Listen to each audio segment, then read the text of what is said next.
Sure of me was there before. Hi, everyone. Welcome. Thank you so much. Just going to wait for a second for everyone to join us, and then we're going to begin.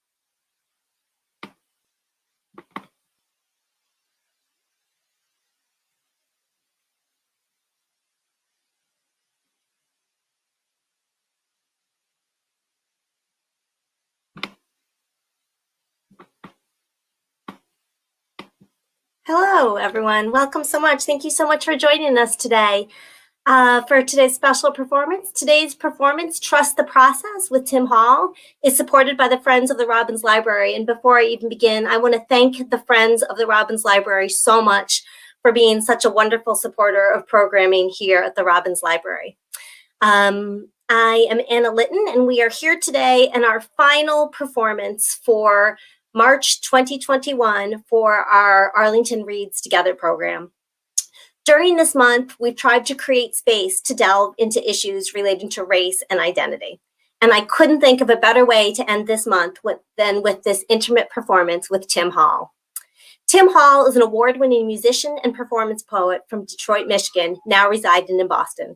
His poetry draws inspiration from his lived experiences, charting the nuances of blackness, masculinity, and the beauties of life. He's an assistant professor in the professional music department at Berklee College of Music.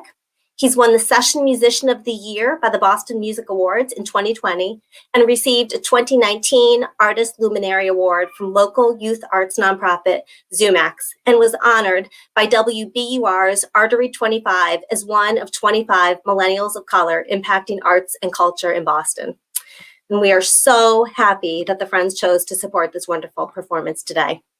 I also want to thank ACMI and ACMI high school intern Peter Bergren and Hipstery Studios for editing and support for this performance. After the performance today, we are going to have a live question and answer period. So you'll be able to ask questions on Facebook Live. You can also see this concert on ACMI's channels and on ACMI's YouTube page. So feel free to bump over to any of those places to watch today's concert, and we are going to get started. And thank you so much again for being here today. Thank you.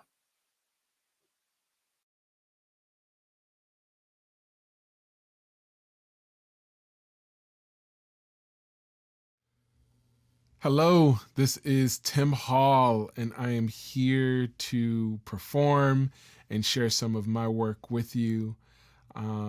Thank you so much to Anna Litton over at Robbins Library for having me a part of the Arlington Reads Together program.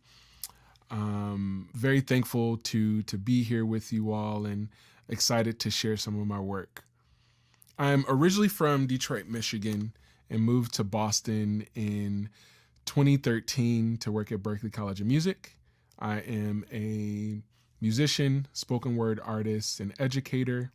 I work as an assistant professor at Berklee College of Music in their professional music department. And I also am here in Hipstery Studios. I co-own Hipstery, which is a digital media production company dedicated to centering marginalized identities in media through music and film. And I have a few tunes for you. So here we go. This first piece is titled Morning Dew. It is actually from a project between myself and my brother Cliff Notes. We go by Hall & Notes. And it's just a great starter.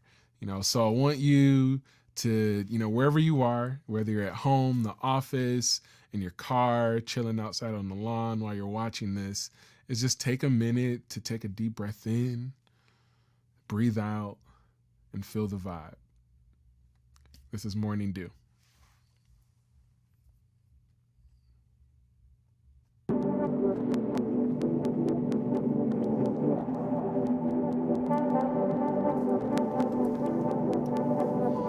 feel free to snap or clap along with me.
Word. That is Morning Dew. So I love starting with that piece because it's such a warm and homey feel and vibe, and that's what we're all about today. So I want you all to relax and vibe with me. Hopefully, you know, if you want to snap or dance along while I'm performing, I invite you to do all of that. That's what I'm all about. Like I said, I'm originally from Detroit, Michigan, and growing up in Motor City, in Motown, I grew up with a lot of soul music, a lot of funk, R&B, gospel, and hip hop, and a lot of those genres influence my work. They inform how I approach music and also what I write about. And this next piece is paying homage and celebration to my roots. My father is a big reason as to why I have chosen the path of musician and music and artist.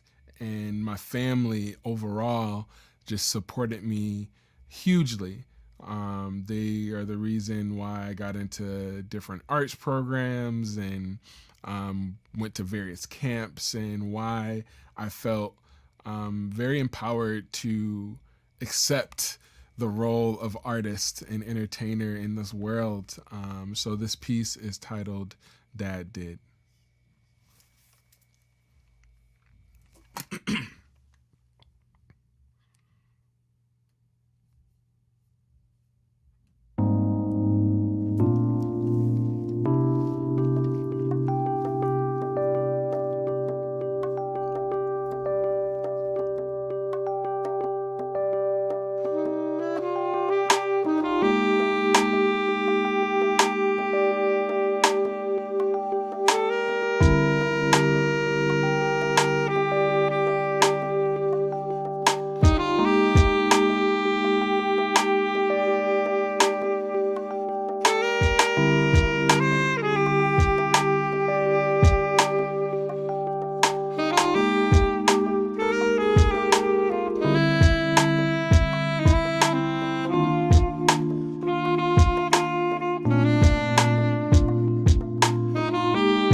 I remember waiting anxiously for my 4th grade music teacher to call on me and ask the question I had been preparing for all week.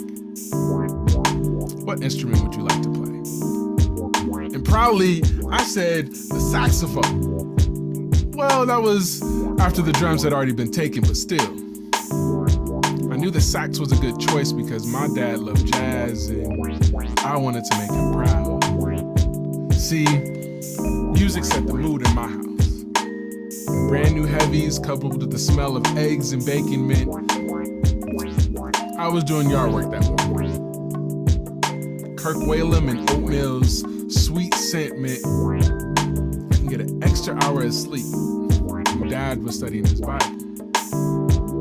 The smoky smell of hickory, Earth, Wind and Fire's September, and cocky laughter meant my dad was full of himself and I was eating barbecue that morning.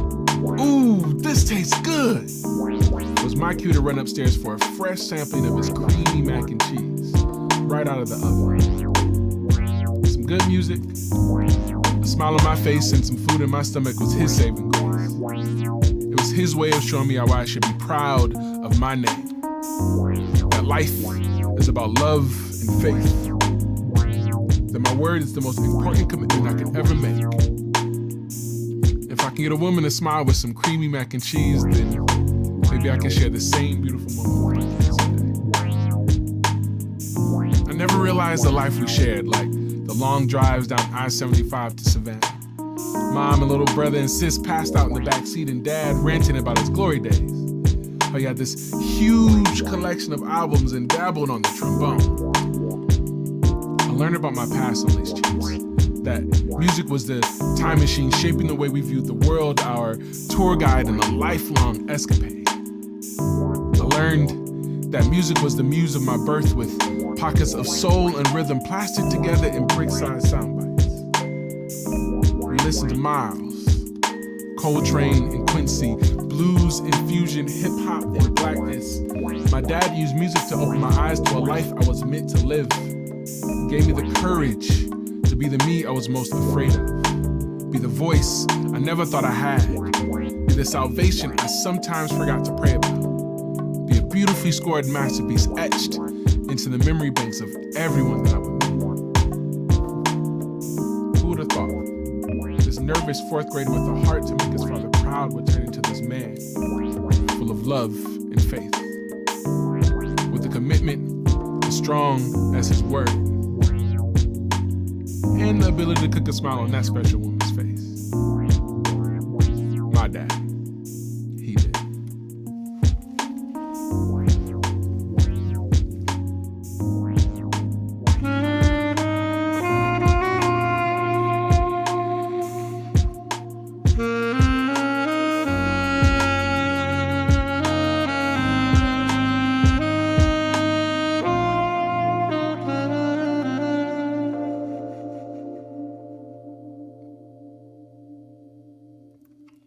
Yeah, that's Dad did. Very fortunate to have that upbringing, to have that support system, and to have that encouragement growing up. Also being in this really strong music and strong arts community meant that there was an infrastructure and ecosystem for me as a young person to explore my music, to explore my voice as an artist and musician. By 17, I was gigging in bars and playing festivals in the local scene, and 18, 19, 20, 21, getting to do more and more shows and play with different artists, and having a generation before me that invested in me as a young person gave me the courage and the ability to say like, yo, this is something that I can make into a living. And thankfully it's allowed me to do just that. So just very appreciative of programs and communities that have a place for young people to explore their voice and their artistry, and support that, because I wouldn't have the life that I do have right now without that kind of support. So very thankful for where I grew up and how it's brought me here to Boston. And being in Boston, things have grown and have blossomed, and very appreciative for that. This next piece that I wanted to play for you is a poem from my book of poems called Trust the Process. This is a significant poem, as well as the title, Trust the Process. It's actually going to be the title of my upcoming EP, which I'm very excited to release. It's a 3-song EP that allowed me to compose some of the music that you're hearing into live instrumentation. So very excited to release that and share that with everyone. But this first piece from this book is titled Hey.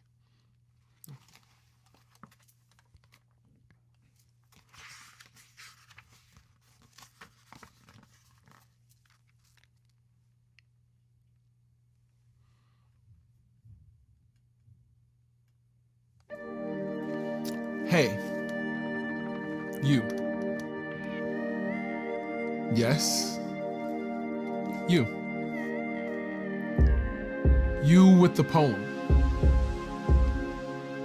You're much stronger than the wind, you able soul.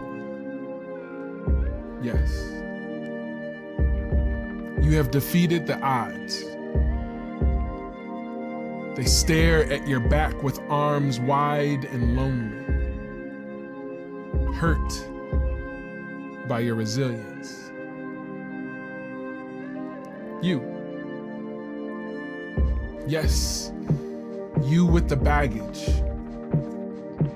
All you need is a carry-on. There's no more room for the sorries of your mistakes.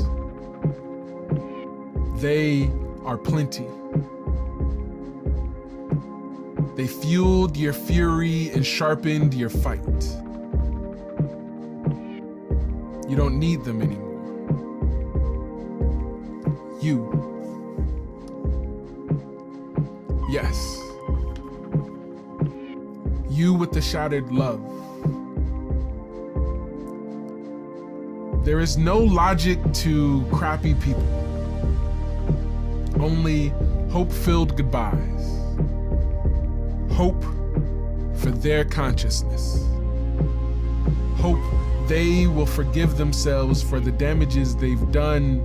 Hope no one again becomes their savior. It was a tough road for you once, and you wouldn't wish that on anyone. Your love is not broken. It has infinite sunrises and countless moons left in its story. You are the writer of the poem. Your paperback cover has been folded, kicked, and stepped on. Your pen is not empty. Your pencils do not dull. Your pages are ready to be written in again. Thank you.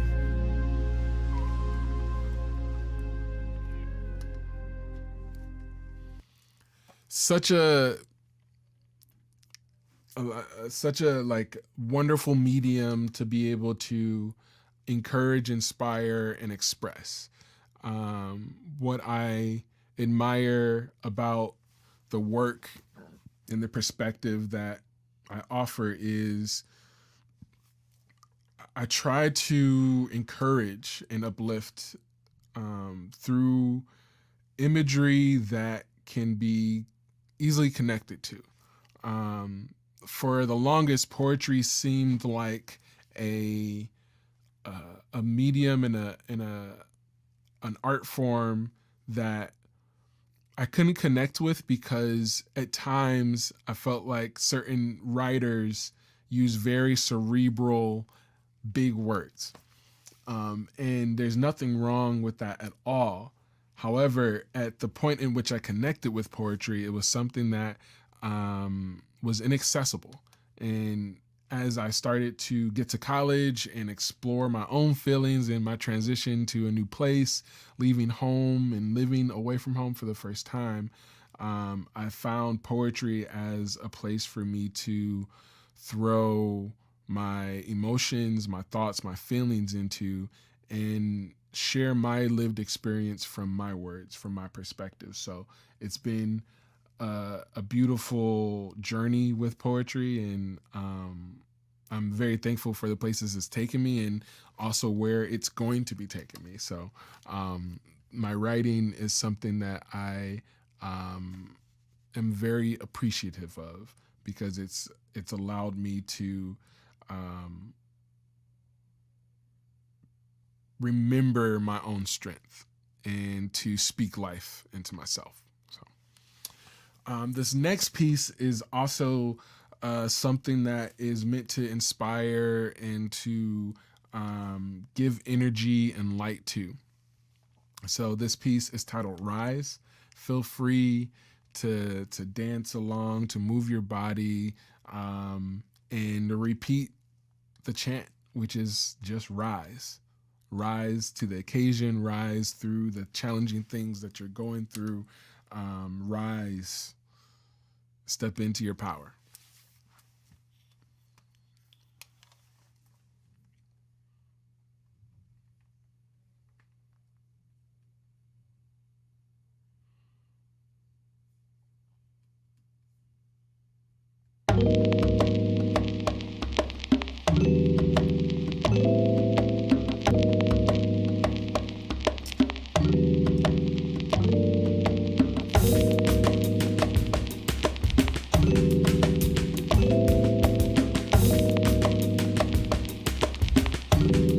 Feel free to join in.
rise, rise,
Yeah.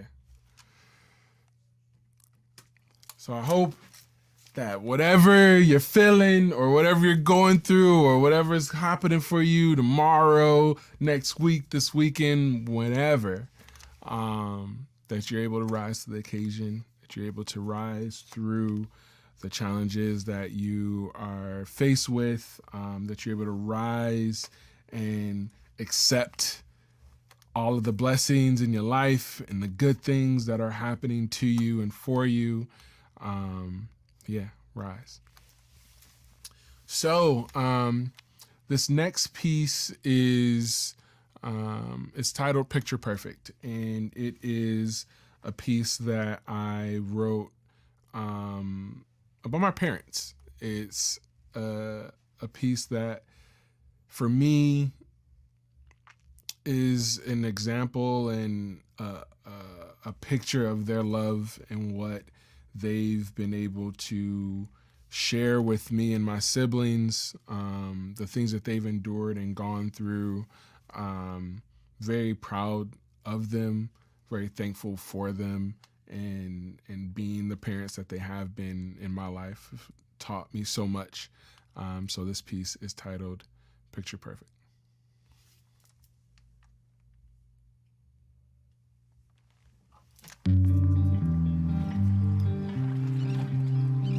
Wanna fall for you, I don't know you.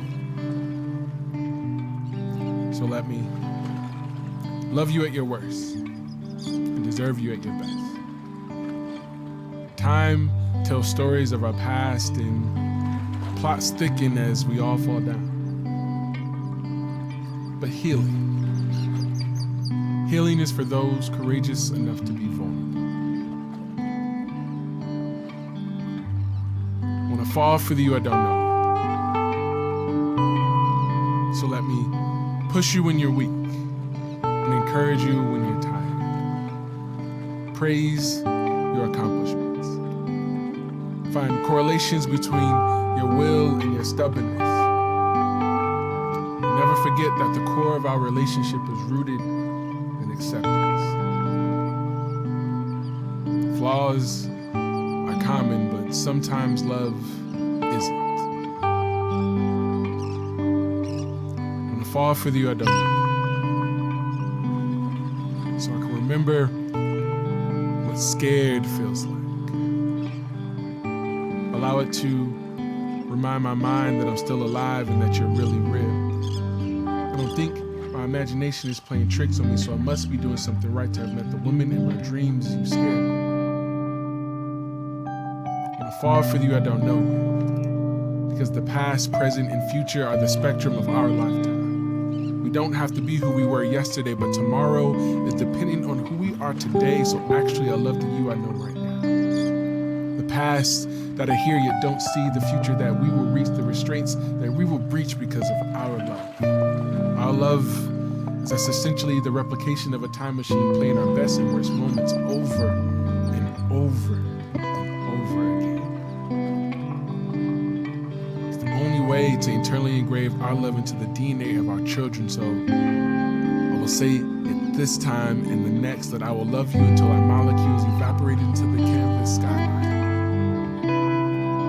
perfectly painted into infinity and preserved ever so delicately in the painting hanging above our grandchildren's mantle. Thank you.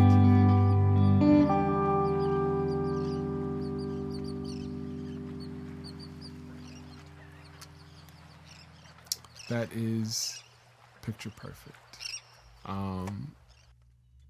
It's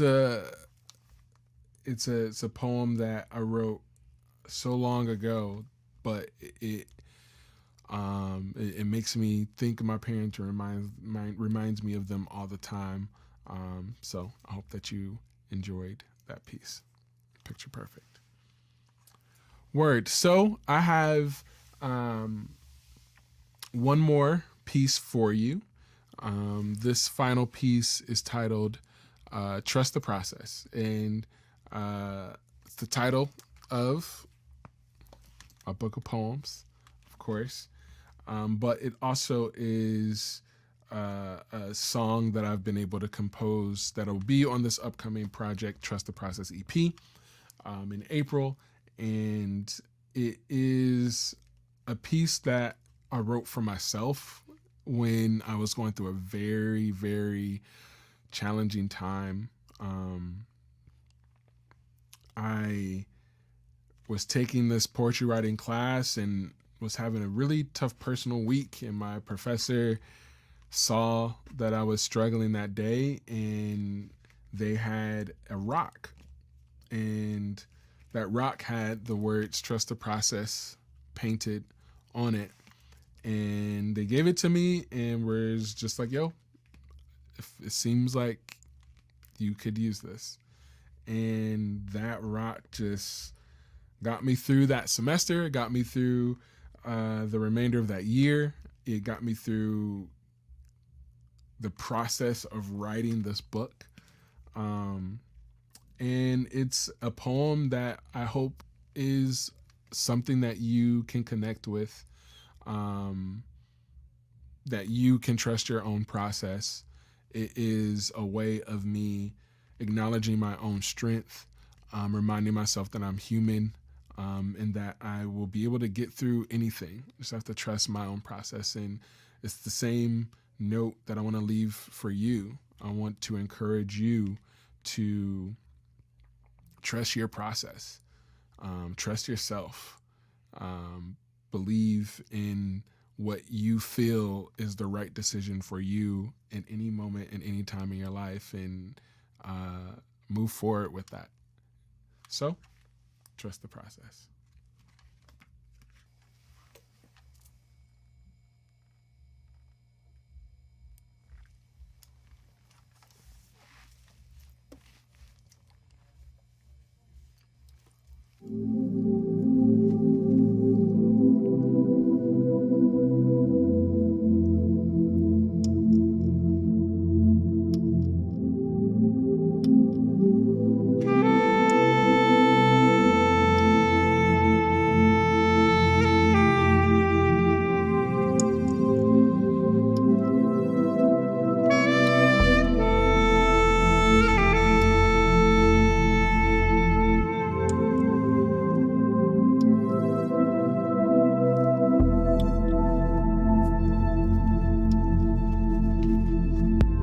Day looks impossible. The couch feels comfortable, and sun rays splashing from the bay windows look uneventful. Trust the process. When a conversation with your partner seems daunting and your feelings eat away at your tongue's ability to produce words, trust the process. When depression is the dust that refuses to be swept from the floor, and all you want is freedom from having to clean up the destructive thoughts that fall, trust the process. When song doesn't sound as beautiful, and melody no longer scales your arms with goosebumps, trust the process. When fear resembles the worn notebook in your book bag, the rarely open Evernote app on your phone, or the twice folded Post-it notes dusting your desk that stare and hover and wait and tire and toggle and get misplaced and are found and still not touched. Trust the process.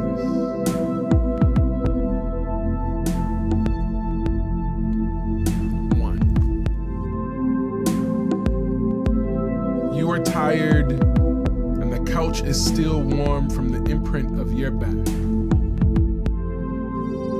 The outside taunts you to smile in its direction. Close your beautiful eyes and feel the heat wash your tired away.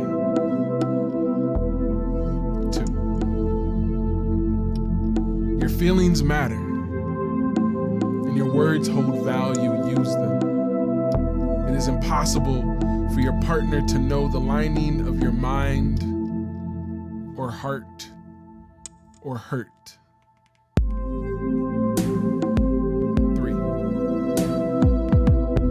When the dust settles, you will still be a person, all pumping blood, moving limbs, and processing mind. Press your quaking hand against the valley of your chest, the home where survival lives, the carrier of your liberation. 4. Sound waves need not an ear to be heard, nor a piece of skin to skin. Listen to the silence of your beautiful body and welcome the music in your story. 5. Trust the process of your healing. Trust the process of your hope. Trust the process of your deliverance. Trust the process of your mindfulness. Trust the process of your pen. Thank you.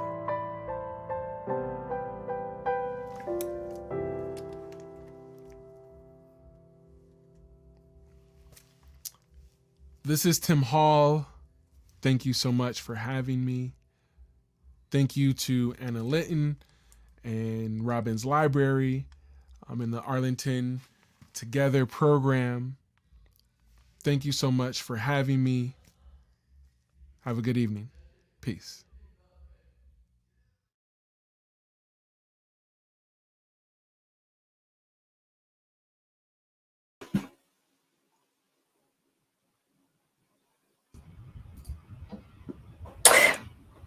Tim, thank you so much. I feel like so touched by your performance. I feel so touched by being able to participate with all the people who clearly love you, as we saw in the comments today. So I just really want to thank you, first of all, for taking the time, for being here with us, for creating such an amazing, amazing performance. And I do want people to know they're welcome to enter questions in the Q&A, in the comments in the Facebook live stream, and we'll get to them. But I have a couple of questions for you before we begin, before we take questions from the community. Yeah. I'm not sure if I told you this story. Jill Harvey, who is the director of diversity, equity, and inclusion for the town of Arlington, she and I were talking.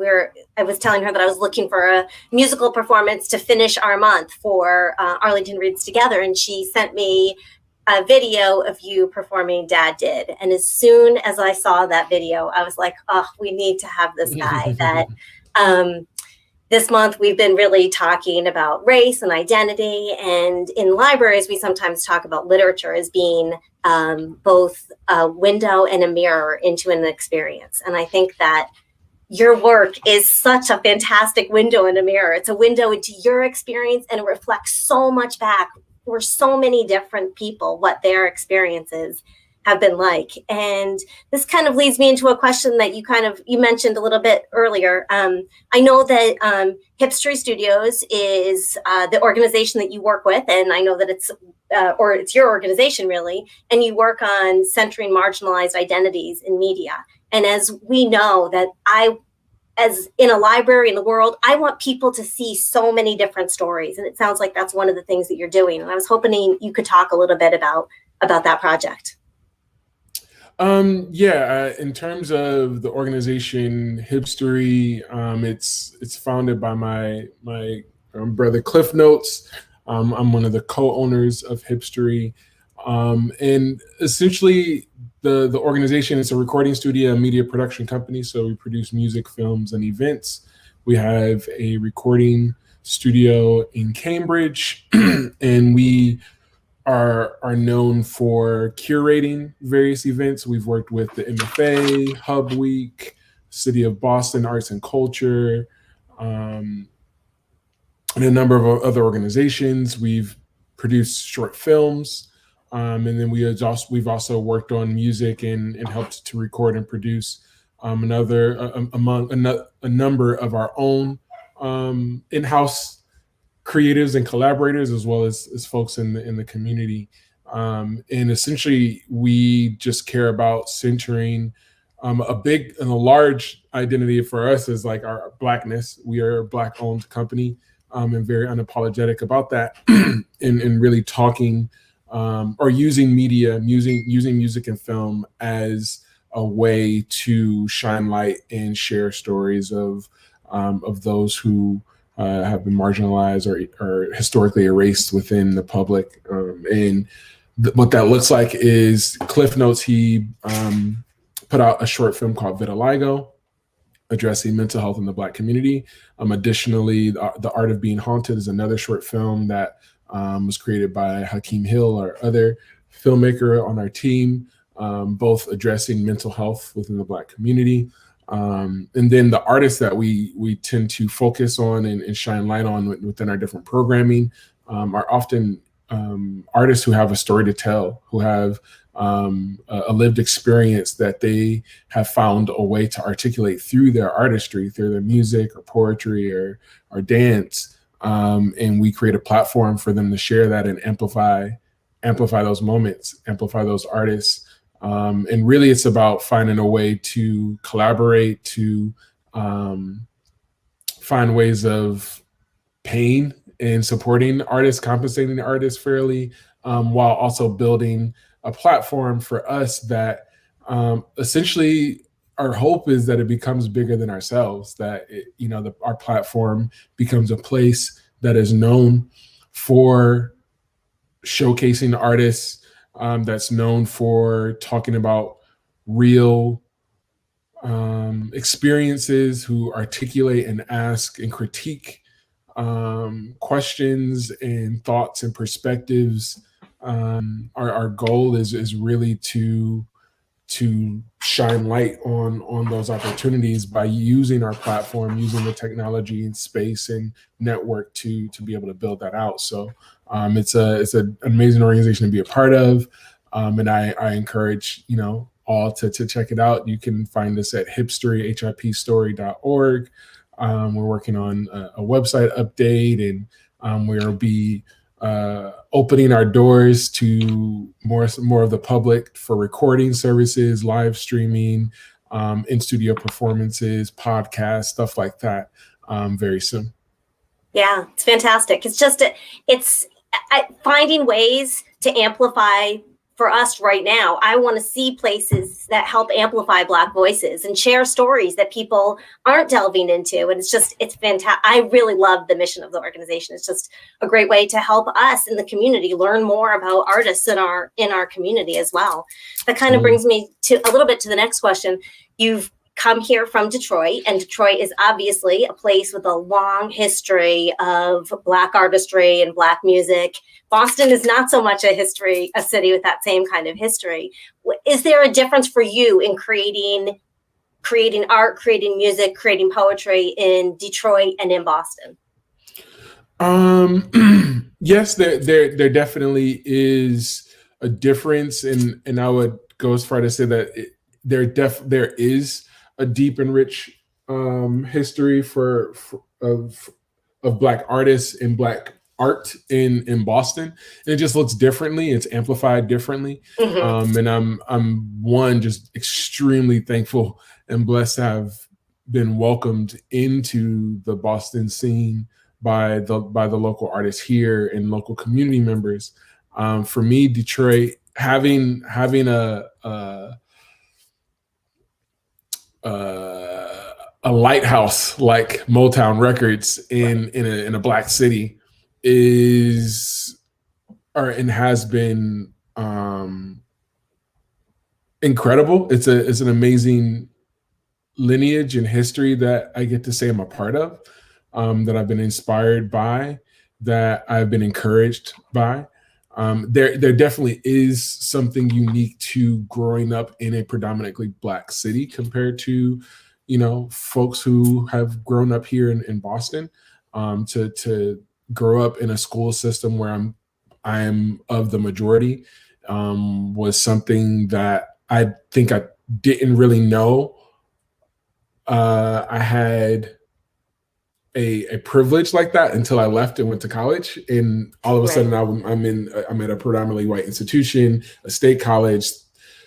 22,000, students went to my undergrad. 30,000 students went to my graduate program, and those are in Ohio and Iowa. So those are very much white towns, white cities, in terms of where those schools were situated. So like growing up in a predominantly Black neighborhood where I was of the majority, I think that I got to see myself in my community. I got to see myself in the people that I was around. I got to experience and grow a level of understanding for my own Black identity through music, food, community, and interaction, just how folks engage with one another.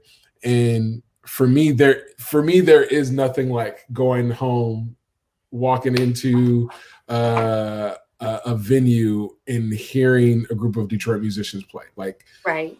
I am all for that 100%. It is what rejuvenates me whenever I do go home. I have to go and connect and just listen to a group of Detroit artists do their thing. It is I think like no other experience. I feel like Detroit is very underrated in that regard, in terms of, I think there's such a big focus on the lineage and history of Motown, as well as rock music, and then also techno music and house music, which a lot of people don't know. House has an extremely strong foundation from Detroit, which like there's such a big focus on some of those big things that I think the level of musicianship and artistry that does live in Detroit sometimes gets overlooked. And I think that I feel like that's happening less and less, though. I keep hearing about like these amazing art incubators, and absolutely. I'm really excited to go to Detroit when I get to travel again. It is like really high on my list. Right. And kind of speaking to what you just named, like once I started to get into the grant and fellowship in that scene as a professional artist is when I also started to notice that there's these different opportunities that have started up in Detroit, and from individuals that I know that have been able to benefit from being a part of those programs, to just me being in a position to also educate and share knowledge with my friends back at home about, there's money out here for us. There's free money out there for us as artists to create. There are resources out there for us to take advantage of.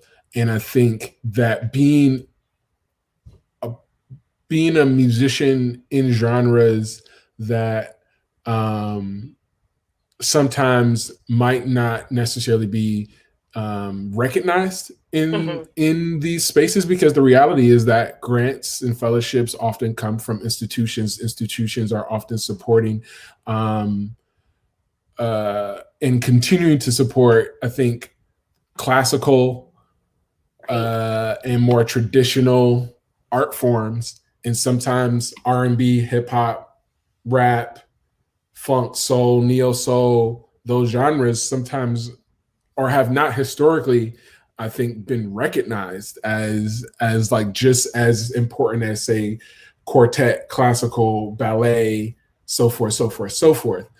So as we're talking about systemic racism and inequality, I think that we've started to also see a lot of institutions, grant funders, and so forth realize how much of a disservice they're doing to themselves in excluding and not thinking about how they are making space for artists, one, that look like me, and then two, that artists who are who have disciplines that don't necessarily fit sometimes within the traditional art spectrum. Even just like looking up art grant or art grant opportunity, some of the first things that pop up are for like fine arts, for visual artists, for the classical traditional arts. Like just in doing a basic Google search, you can see that there definitely is a history of like a focal point in identifying what is seen as more valuable when it comes down to art and art practice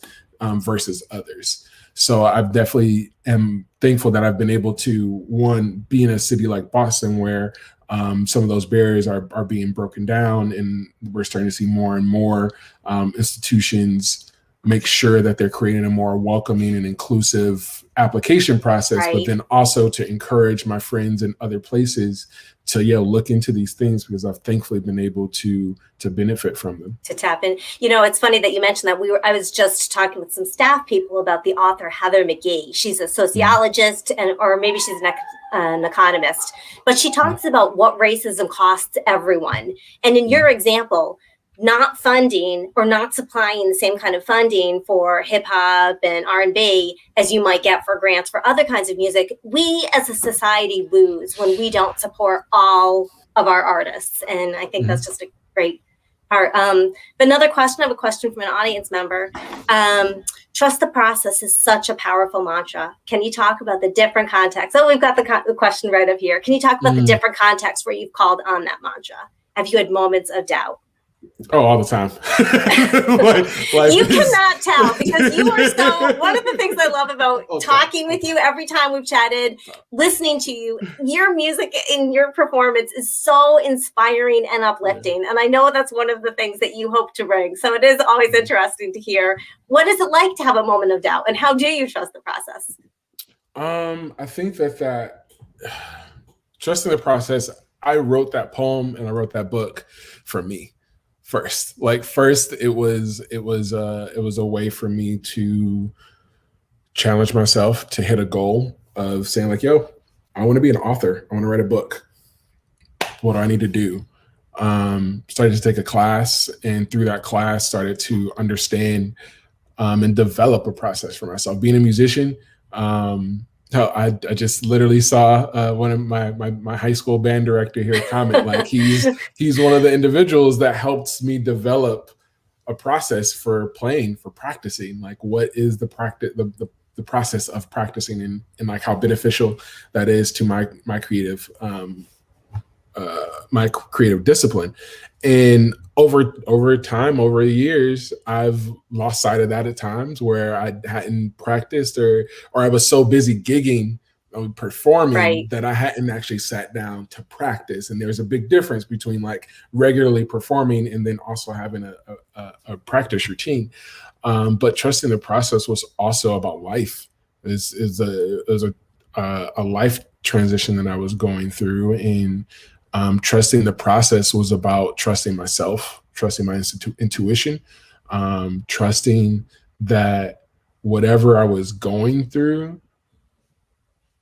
I was going to find the other side to it. I was going to find that light at the end of the tunnel. Part of that was about trusting my faith, in that I'm making the best decisions for myself. It's about trusting that whatever pain or hurt that I might experience in life would also have would not be the only. I won't stay in that essentially. Like Right. there's a process by which of, you know, getting to joy and getting to healing and getting to not feeling as down as we do throughout our life. Like I very much have many doubts at times, and many moments of questioning. And as an artist, as a professional artist, especially during COVID, like COVID turned everyone's worlds upside down. We've experienced a lot of loss and pain and trauma. And we've also had an opportunity to get some rest, perspective, to have a seat in the many moments of our busy lives. And I definitely have experienced that, and am still experiencing that. At the top of 2020, I left my full-time job to transition to a part-time job so I can focus on my artistry, so I can focus more on performing and turning my art into something that also sustains me financially, more than it was before, and trust the process. I wrote that book in 2016, and it's still very much prevalent, if not like a very important part of what I'm doing now in 2021. So that I say that as like saying it for myself, knowing that there's other folks who can relate. Yeah. I have one last question for you. The last question we asked Dr. Beverly Daniel Tatum last week as well. What gives you hope?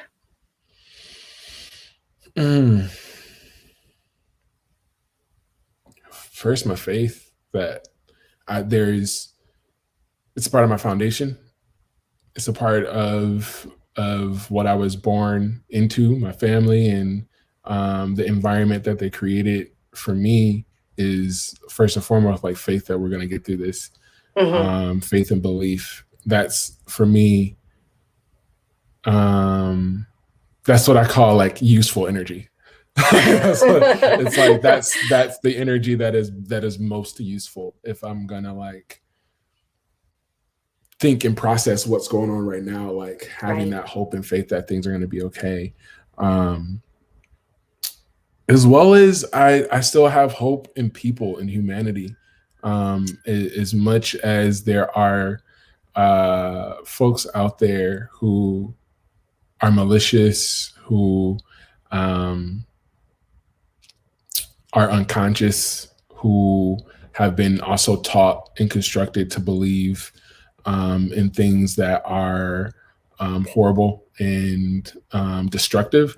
There are also folks out there who believe in light and love, who believe in abundance, who believe in justice and righting wrongs, who believe in equity and accountability.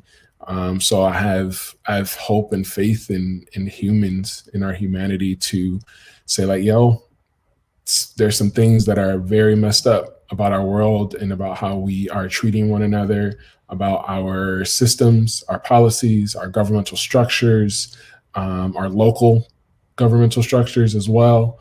And I'm a part of that group of folks. So I know I'm not alone in that hope and in that belief and in that faith that, we want better for our life and for our world. So that's the other thing as well. Yeah. And really good food. So.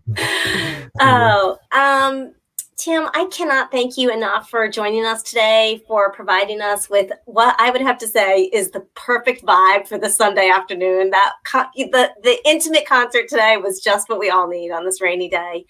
I want to thank everyone for joining us today for this last event of our 2021 Arlington Reads Together program. I know if you like me, cannot wait to see Tim Hall in person somewhere in the Boston area. Tim, how do we find you? Yes, go to Linktree /TV_Hall. So LINKTR.ee/TV is in television _HALL. That is where you will be able to find my newsletter. So we'd love for you to join my newsletter to keep track of what I'm doing. I will be releasing my EP very, very soon, and would love to give folks on my newsletter a sneak peek before I release it to the masses, as well as early releases and opportunities to engage with me, buy merch and support. So yeah, check out that link, and you can also find links to other performances there as well. Great. Today's performance was the last event for our 2021 Arlington Reads Together series. For those of you in town who still have not had a chance to read our community read book, which is Why Are All the Black Kids Sitting Together in the Cafeteria? We still have copies in the library. We'd love to get you one. You can go over to robinslibrary.org and see the full list of events. A bunch of those have been recorded, so you will be able to see some of those events. And there's a reading guide there for the Arlington Reads Together title choice as well. So if you click over there, you're able to move over to our Arlington Reads Together page and find all that information. Tim, again, I can't thank you enough for joining us today. And again, I want to thank the Friends of Robbins Library for supporting this program. I want to shout out ACMI for providing us with fantastic technical support. And thank you so much.